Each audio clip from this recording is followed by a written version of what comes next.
Hello everyone, welcome to my YouTube channel. This is the next lecture, that is lecture 12, and the topic is functions in C language. तो चलिए start करते हैं.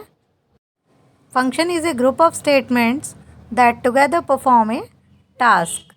Every C program has at least one function which is main function. जैसे कि मैं अभी तक आपको C में स्टार्टिंग से पढ़ा रही हूँ, तो उसमें हमने हर प्रोग्राम के अंदर एक फंक्शन रखा ही है, दैट इज़ मेन फंक्शन. कोई भी प्रोग्राम हमारा मेन फंक्शन से स्टार्ट होता है and all the most trivial programs can define additional functions. एक फंक्शन में हमारे पास दो तरह की चीज़ें होती हैं, एक फंक्शन डिक्लेरेशन होती है और एक फंक्शन डेफिनेशन होती है. उसके बाद हम फंक्शन को मेन प्रोग्राम में कॉल कर सकते हैं. A function declaration tells about a function name, return type and parameters. And function definition provides the actual body of the function. Now come to the syntax of defining a function. Return type, function name and then bracket में parameter list. उसके बाद bracket open, body of the function, semicolon and then bracket close. A function definition in C programming language consists of function header and a function body. जो हमने ऊपर first line लिखी थी return type function name and parameter वाली, ये हमारा function header होगा और ब्रैकेट्स के अंदर जो भी हम लिखेंगे वो फंक्शन बॉडी होगा. Any function may return A value. The return type is the data type of the value of function return. Function जो भी रिटर्न करेगा वो जिस डेटा टाइप का होगा वो हमारा रिटर्न टाइप कहलाएगा. Some functions perform the desired operations without returning a value. कुछ फंक्शंस ऐसे होते हैं जो कुछ रिटर्न नहीं करते, तो उनके लिए हम कीवर्ड वॉइड का यूज़ करते हैं. Next is function name. This is the actual name of the function. Function name and the parameter list together constitute to the function signature. A parameter is like a placeholder. When a function is invoked or called, you pass a value to the parameters. कोई भी value calling के लिए parameters को पास की जाती है. जब हम मेन फंक्शन में वैल्यू पास करते हैं तो वो हमारे एक्चुअल पैरामीटर्स कहलाते हैं, और अगर हम जब फंक्शन बनाते हैं उस टाइम कुछ वेरिएबल्स या पैरामीटर्स यूज़ करते हैं तो वो फॉर्मल आर्ग्यूमेंट्स कहलाते हैं. Next is function body. Function body contains the collection of statements that defines what the function does. Collection of statement या जो भी function का logic होगा वो सब function body के अंदर आएगा. इसके बाद इसका एग्जाम्पल आता है. यहाँ पर हमने एक प्रोग्राम लिया हुआ है, मैक्स का फंक्शन बनाया हुआ है जिसमें हम दो नंबरों में से मैक्सिमम नंबर फाइंड आउट करेंगे. तो यहाँ दो पैरामीटर लिए हैं, num1 एंड num2. तो यहाँ पर देखते हैं int max bracket open int num1 comma int num2. तो दो वेरिएबल्स लिए हैं हमने, दो पैरामीटर्स लिए हैं हमने, ब्रैकेट ओपन किया. उसके बाद हमने एक थर्ड वेरिएबल लिया int result जो कि लोकल वेरिएबल कहलाएगा. अब यहाँ पर हम यूज़ करेंगे इफ़ कंडीशन का, क्योंकि जब हमें दो नंबर्स को कंपेयर करना होता है तो हम इफ़ कंडीशन लगाते हैं. तो अगर कंडीशन ट्रू होती है तो इफ़ वाली कंडीशन एग्जीक्यूट होती है और कंडीशन फॉल्स होती है तो एल्स वाली स्टेटमेंट एग्जीक्यूट होती है. तो अब हम कंपेयर करेंगे. If num1 greater than num2 result is equal to num1. अगर कंडीशन ट्रू होगी तो num1 प्रिंट हो जाएगा, एल्स फॉल्स होगी तो num2 प्रिंट हो जाएगा, और जो भी फाइनल वैल्यू आएगी वो रिज़ल्ट में रिटर्न हो जाएगी, रिटर्न रिज़ल्ट. और रिज़ल्ट की डेटा टाइप है इंटीजर, तो यहाँ पर फंक्शन का रिटर्न टाइप भी हमने इंटीजर ही रखा है. स्टार्टिंग में हमने इंट लिखा है मैक्स से पहले, इट मीन्स रिटर्न टाइप है इंट. अब आती है फंक्शन डिक्लेरेशन.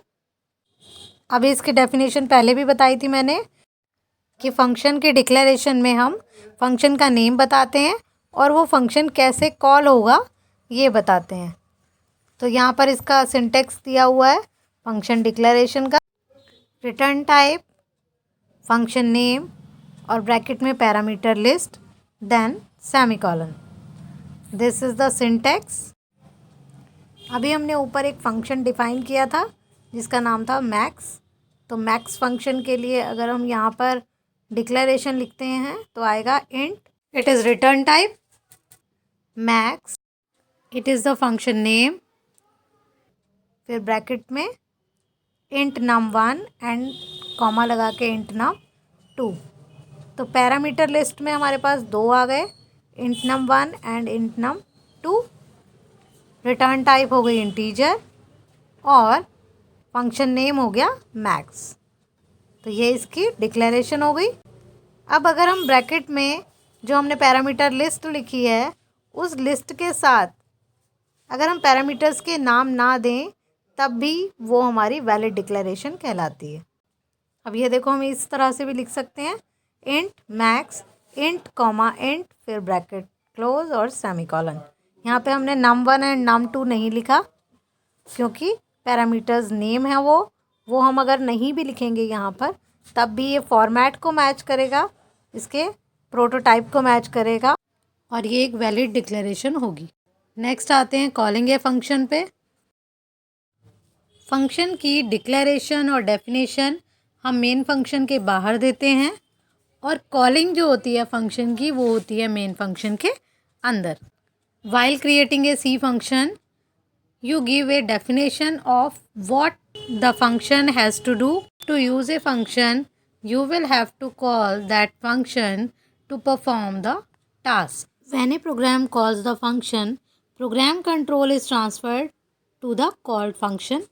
जैसे ही मेन प्रोग्राम के अंदर कोई भी फंक्शन कॉल होता है तो वो फंक्शन अपनी डेफिनेशन के ऊपर चला जाता है, कंट्रोल फंक्शन की डेफिनेशन पे शिफ्ट हो जाता है और फिर वो फंक्शन की डेफिनेशन एग्जीक्यूट होती है और उसके बाद जो भी रिज़ल्ट वहाँ से आता है वो वहीं पर रिटर्न हो जाता है जहाँ से हमने फंक्शन मेन प्रोग्राम से कॉल किया होता है।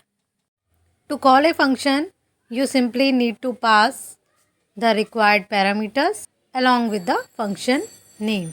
हमें सिंपल फंक्शन का नेम और उसके साथ पैरामीटर्स लिखने होते हैं जब हम कोई फंक्शन कॉल करते हैं। नीचे हमने यहाँ एग्जाम्पल दिया हुआ है, इसके थ्रू मैं अभी आपको एक्सप्लेन करती हूँ।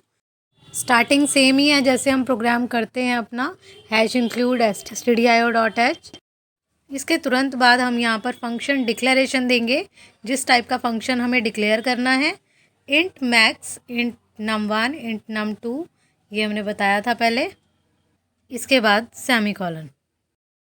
फिर मेन प्रोग्राम स्टार्ट किया हमने, इंट मेन ब्रैकेट ओपन। अब लोकल वेरिएबल्स हम डिफ़ाइन करेंगे। यहाँ पे लोकल वेरिएबल होंगे जो मेन प्रोग्राम के वेरिएबल्स होते हैं।